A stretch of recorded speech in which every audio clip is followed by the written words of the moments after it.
morning. Hi, this is Dennis Dale. I don't know the date. I think it's Sunday, right? I'm just south of Half Moon Bay at some state park or other. Yeah, I'm on the road, Portland to Orange County, on my little putt-putt motorcycle. I think this is day 4. I just spent the night camping unsanctioned at in a little parking lot kind of patch right across on the other side of PCH from the beach after a wild, amazing, harrowing day of riding and almost ending up with no place to sleep. Yeah, I love it here. It's Half Moon Bay, but I haven't seen shit. I just got up. I slept. I didn't even pitch a tent where I slept. But the day began, I was in Manchester State Park, almost a couple hundred miles north here, maybe. I woke up, lovely camp at Manchester. No bears. No bears, thank you.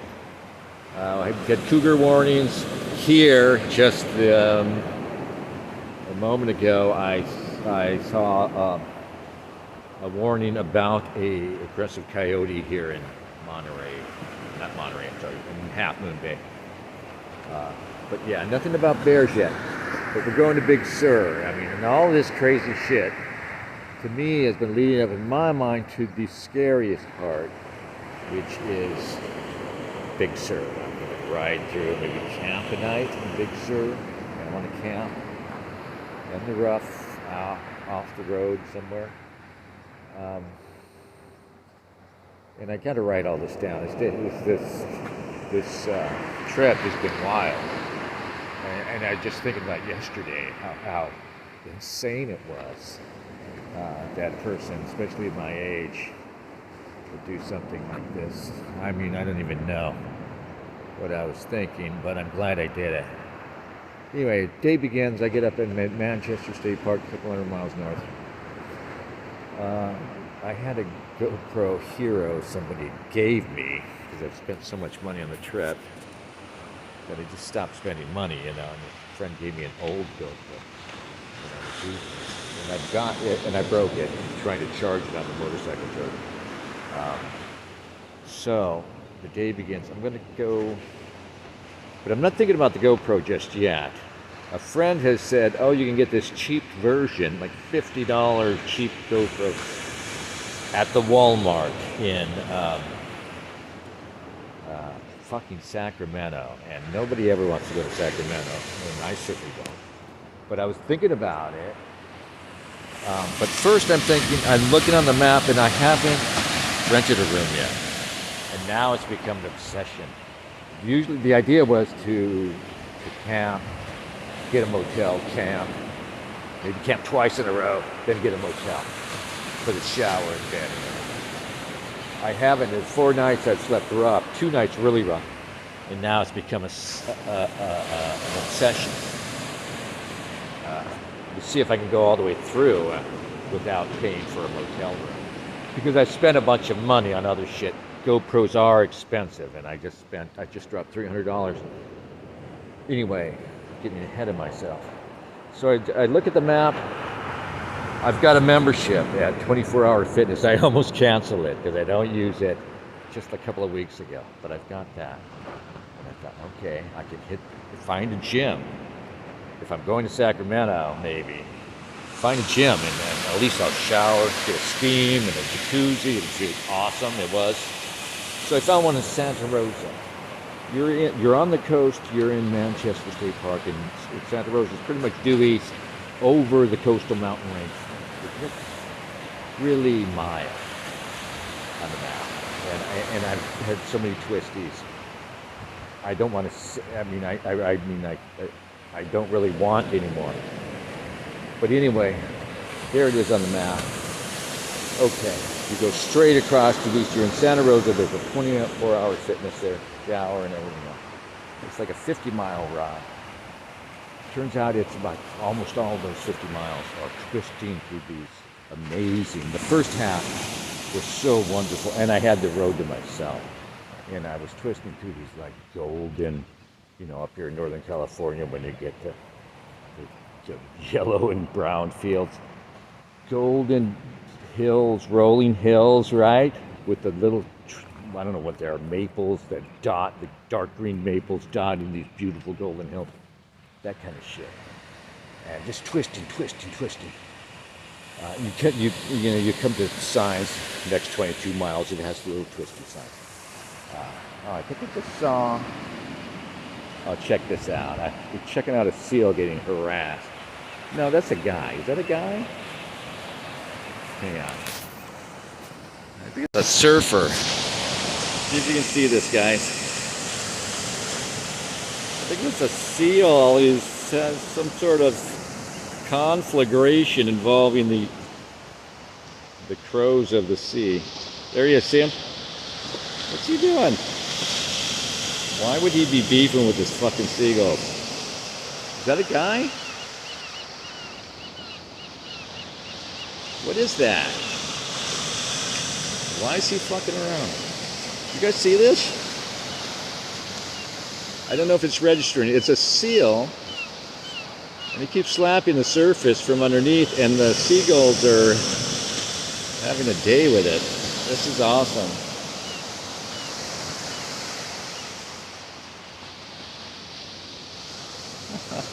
I don't know if you saw that.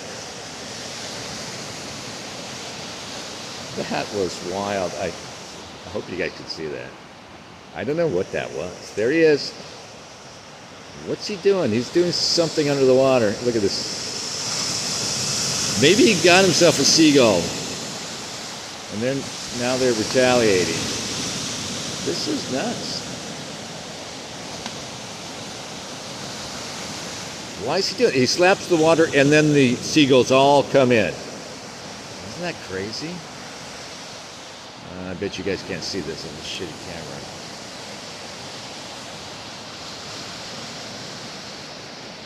There he is. Nuts. Alright. So I'll just keep talking.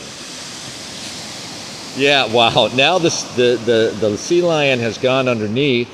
There he is. He's back up and he's thrashing about. Look, and they're coming. All the seagulls are floating in a sort of circle, and they've got him surrounded. Now more are coming in. It seems to be the focal point of much seagull attention. There he is. You hear him slapping the water. He comes up and slaps the water with his big paw.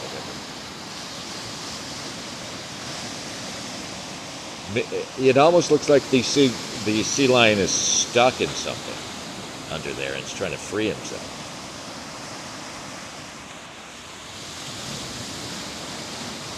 Anyway, my day began yesterday in Manchester State Park. I decided I would find the 24-hour fitness in Santa Rosa, California, and get a shower, and then maybe go to Sacramento, get a GoPro, well, not a GoPro, but a cheap version, and then head back towards San Francisco.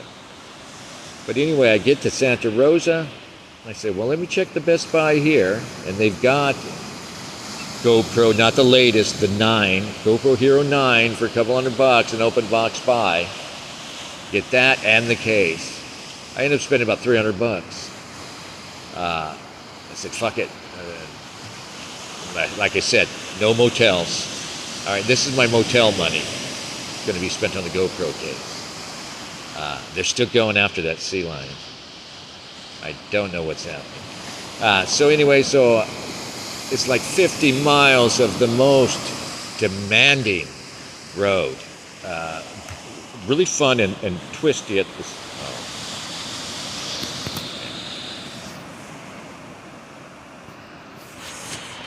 Really fun and twisty at the start.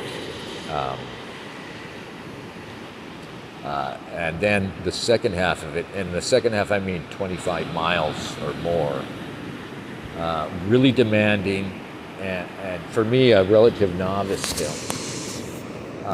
Really demanding, and the roads was in bad shape. And I was just thinking how the first half of that, I forget which highway it is. I'm gonna have to look it up. It's an east to west highway across the coastal mountains, straight east from Manchester on the coast to Santa Rosa.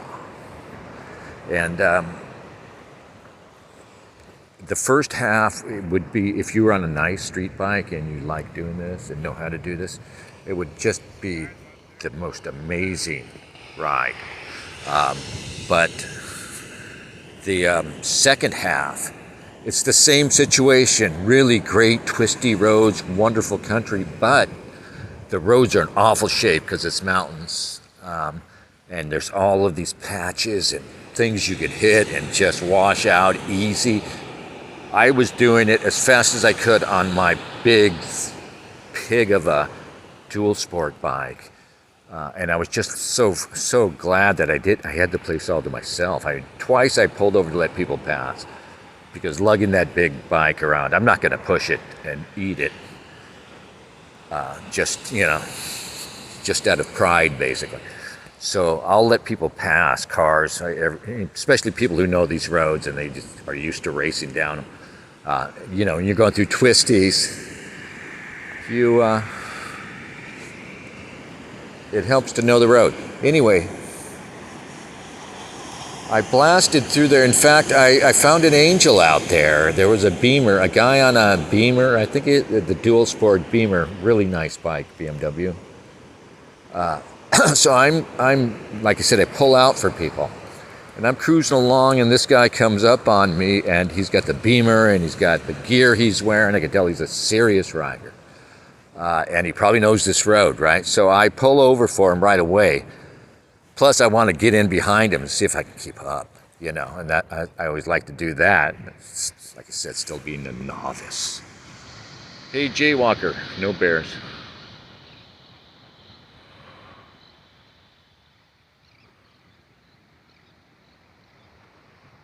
There's nobody here, huh? I'm going to go ahead and tell this story about the angel on the BMW. Yeah, so I let him pass, and I keep up a bit, but he pulls away. And he's really casual. He's not, you can see, he's not racing this. He knows the road, and he's just taking it really, really easy on that lovely bike. So he loses me, and now I've lost him, and I'm the only one out there. So I said, okay, I'm just going to go ahead and ride, man, and go as fast as I can and try to catch the Beamer. And then I rode like that for like 45 minutes or so, and I caught up to him. And I could see him, and I think he was kind of waiting for me. I could just tell he wasn't pushing it. He was very casual, very relaxed. He gave me a honk after I let him pass before, and now I come up on him, and it looks like he's taking it easy, and like he wants me to. He's slowing up a little to let me follow him, and so I'm cruising like that for a while, and it gets really, really hard, the section. And it really, really hard. And then he's like guiding me through it, I think, maybe, you know what I mean? Because it does help a lot to watch a guy in front of you go through the turns. So then then he gives a honk from out front. He gives a honk.